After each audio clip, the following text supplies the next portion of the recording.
built upwards from 25,000 to 35,200 in Kogi State, while Bayelsa is now 31,041 personnel as against 30,000 earlier announced. And the personnel we are deploying, every polling unit, the personnel we send will be attached by names and their telephone numbers. Those bearing the crowns in the two states, resident electoral commissioners and commissioners of police, were in attendance. Apart from having elections on the same day, Kogi and Bayelsa states also shared something in common in 2015. That is, both elections were inconclusive at first ballot. Will this time be different? You will get answer on November 16th, all things being equal. Mie Ogidi, NTA News. Meanwhile, Information and Culture Minister Lai Mohammed has assured that the federal government is working on all fronts to position tourism and culture sector strategically to play its roles as revenue-generating industry. The minister stated this during an interactive session with culture and tourism correspondents in Abuja. Anthony Forson reports.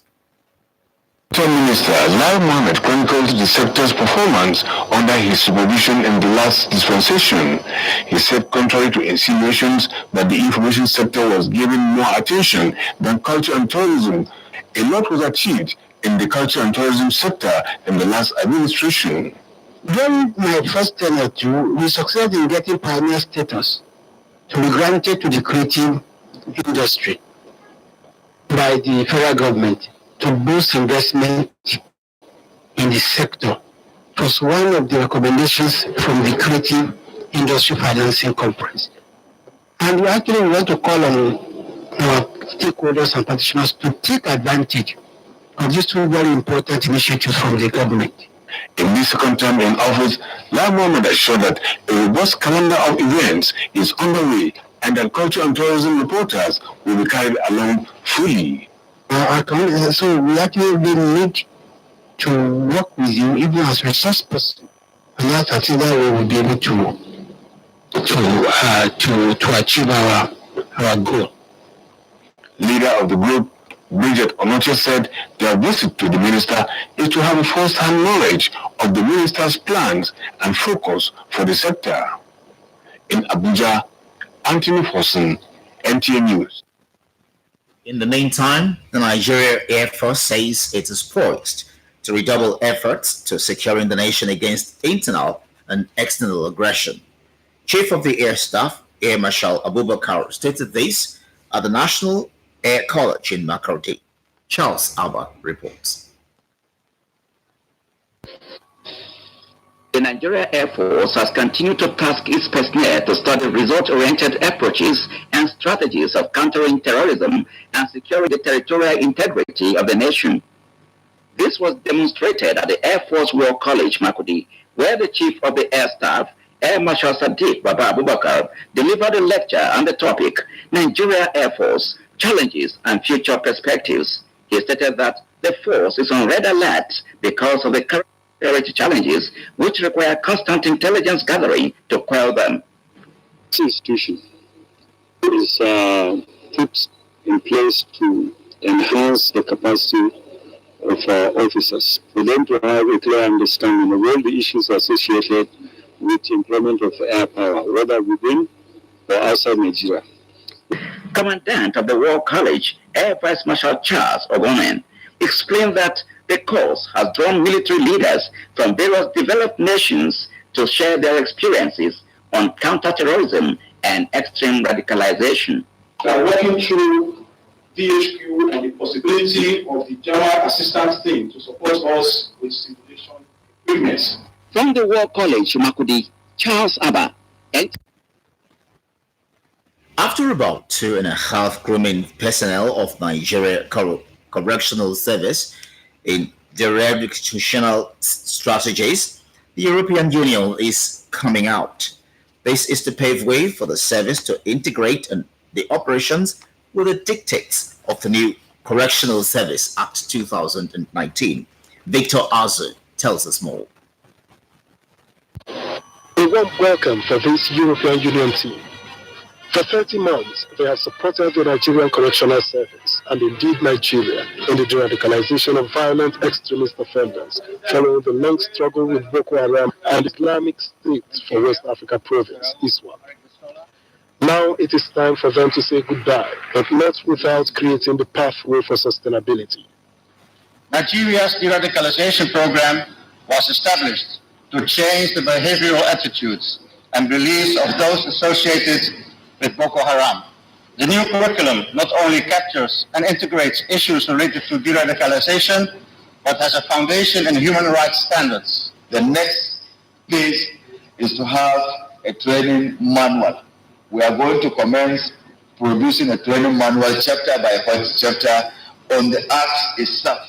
With the task of launching the training curriculum and teaching templates donated by the Minister of Interior, Rauf Aregbesola, expressed his government's expectations going forward. It is government expectation that the use of this revised curriculum will not only facilitate the implementation of the Nigerian Correctional Service Act 2019, but also contribute to the realization of the current government's commitment to ensuring security, safety, and economic enhancement of Nigerians. A fitting way to round it all off is this pat on the back for the last Controller General of Prisons and first Controller General of Corrections. In Abuja, Victor. We go over now to the oil sector.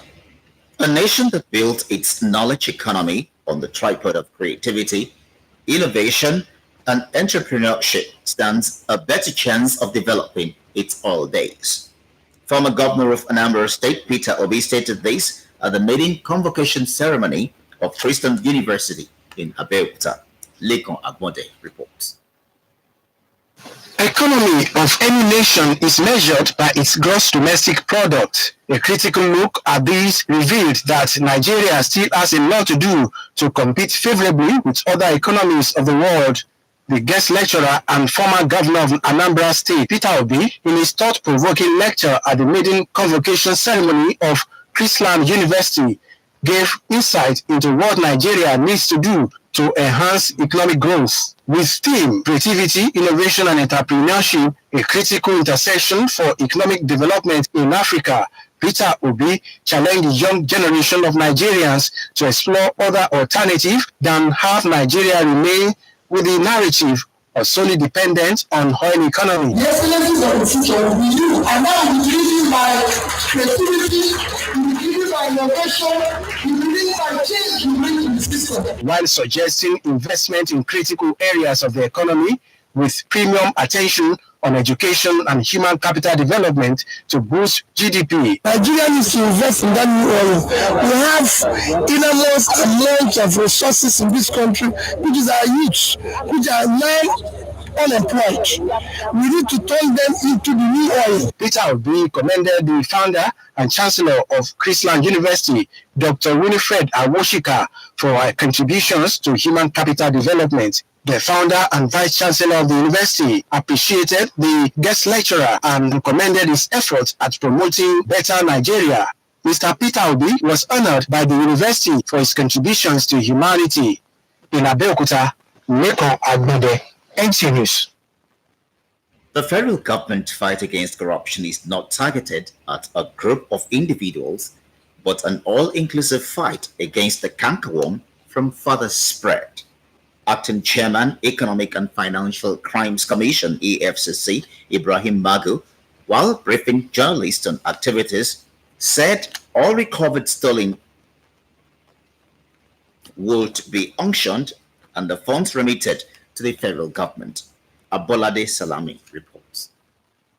The Anti-Graft Agency in the last 5 years has recovered in cash and houses running into billions of naira. Acting chairman of the commission noted with dismay the activities of cyber fraudsters, popularly known as Yahoo Boys, and most worrisome, according to him, is the newly emerged Yahoo Boys Mothers Association, where parents celebrate the criminal acts of their wards. He reiterated the commission's resolve towards an all-inclusive fight against corruption, where no one found culpable will be spared. With this time around, we are not going to tolerate the auction, the court auction kind of thing, where grossly devalued. So at least we may give away at least 40%, and we will do everything possible to know their region want us to recover a reasonable amount, since it's a budget line. We cannot tolerate, we cannot condemn any abuse of all these corrupt practices.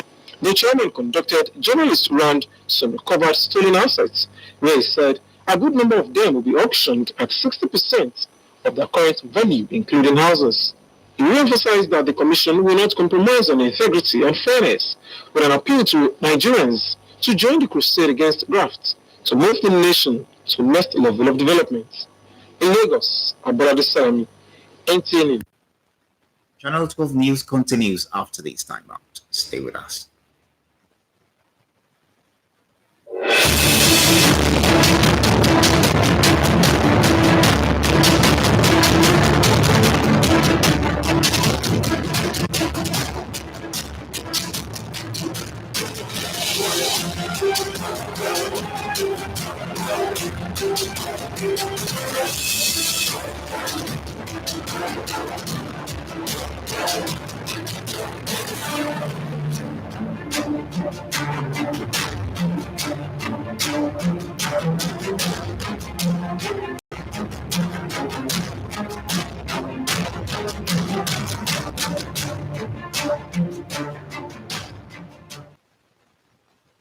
Welcome back.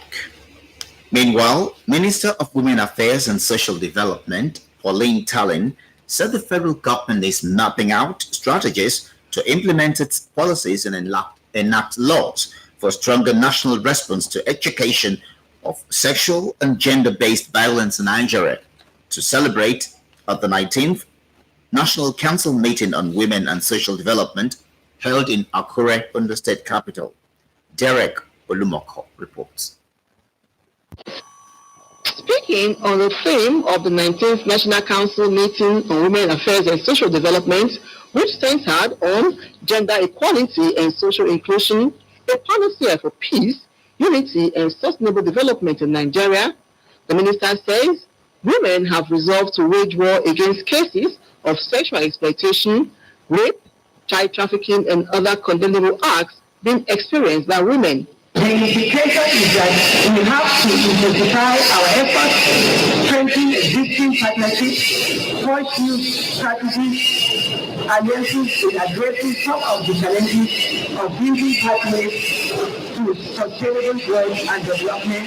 Also, to wake up for the women to rise up and play the advocacy role in everything of our national development.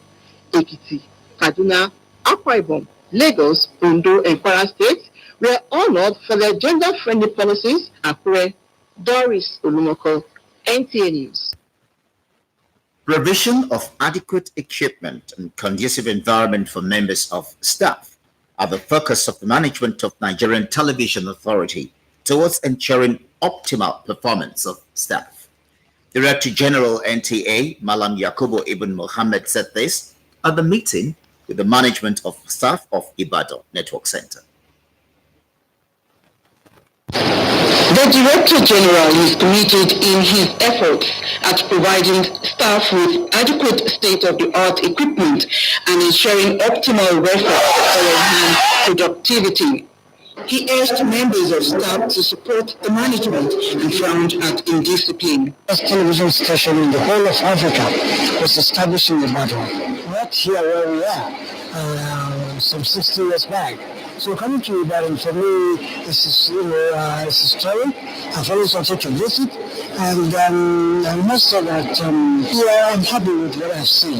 This coming, we encourage the staff to do more than what they've been doing in the past. The duty was accomplished by the management to operational areas for an on-the-spot assessment of facilities at the NTA Ibadan Network Center, where he remembered with nostalgia the good old days when he joined NTA as a reporter. Extremism is a phenomenon that transcends boundaries and possesses major threat to humanity and undermine the core value of unity of any nation. How can this menace be tackled?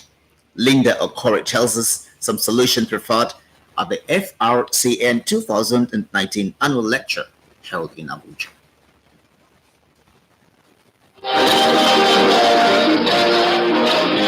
This young man has come all the way from South Africa, despite the tension experienced some time ago between his country and Nigeria. He is lending his own voice to the millions of other voices speaking against violence and extremism. He is here in Abuja to join the key players at the FRCN annual lecture, providing solutions to the root causes of unrest, killings or harming of people, and destruction of property. It is when Nigeria begins to develop its powerful ideological arguments until we believe in this country and begin to develop the powerful ideological arguments, we cannot beat extremism. This topic could not have come at a better time, and I thank the FRCN for zeroing in on the issue of our national unity. Whether in the area of politics, ethnicity, or religion, extremism are tugging at the very core of our national unity.